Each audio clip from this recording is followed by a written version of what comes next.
game, or do you accept it's something special?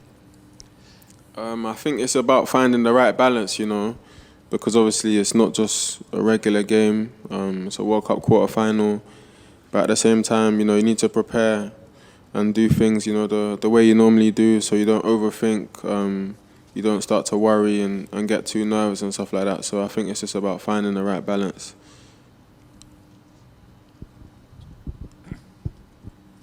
Hi, Bukayo. I'm Andy Dunn from the Mirror. Just going back to Raheem, and also you've lost two players. Two players have had to go in for family, personal reasons. Your club teammates, obviously Ben and Raheem.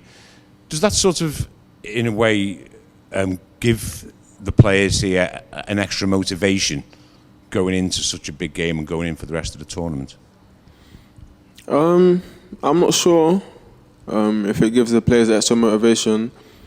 I feel like for us, we just wanna see our teammates be happy, be comfortable, and do what they need to do. Obviously, family is always the most important things in all of our lives. So, yeah, they needed to go be with them, and that's what they had to do. So we support them, and of course, and yeah, we continue to do the job that we need to do here. Bukayo, Charlie White from The Sun. Obviously, there's a very long way to go, but when you were younger, did you ever sort of imagine yourself playing in the World Cup final and lifting the trophy? And is it something you've ever thought about now? Because some players sort of allow themselves to dream, others shut it out. What's it with you? No, I always allow myself to dream. Obviously, having watched the tournament as well, growing up, a lot of memories. I remember South Africa 2010, the famous theme song.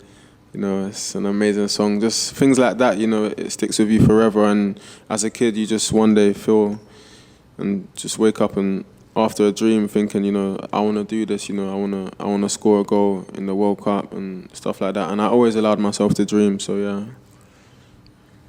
Hi, Bukayo. Tom Roddy, The Times.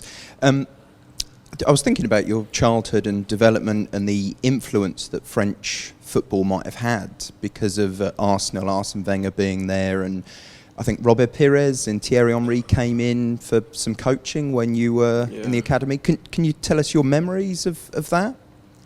One of my biggest regrets, well not regrets, things I haven't been able to do was to meet Arsene Wenger. I know how much my dad loves him, how much everyone at the club loves him, and I know what he done for the club, of course.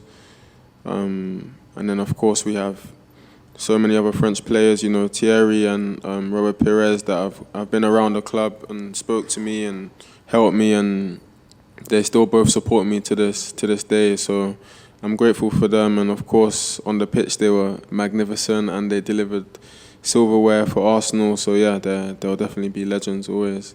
Am I right in thinking that they were in contact last year after the final as well, Thierry especially, I think? Yeah, and Thierry was, yeah. How much did that mean, a guy like that, when you were growing up, an influence, being in touch? Yeah, it meant everything.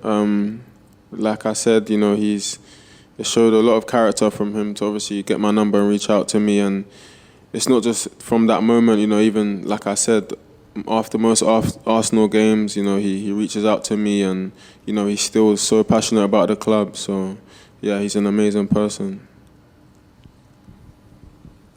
Hi, Vincent Romain for French media. Beside Mbappé, which players do you like as footballers, of course, in the French team, and who will you have to pay attention to? I like William Saliba from the French team. No, they have so many players, of course, if I have to name a few. I like Ousmane Dembele as well. I think he's really good. But yeah, like I said, they have so many quality players and we have to be ready for all of them in their own way. Okay, everyone, we'll conclude it there. Thanks for your time today. Thank you.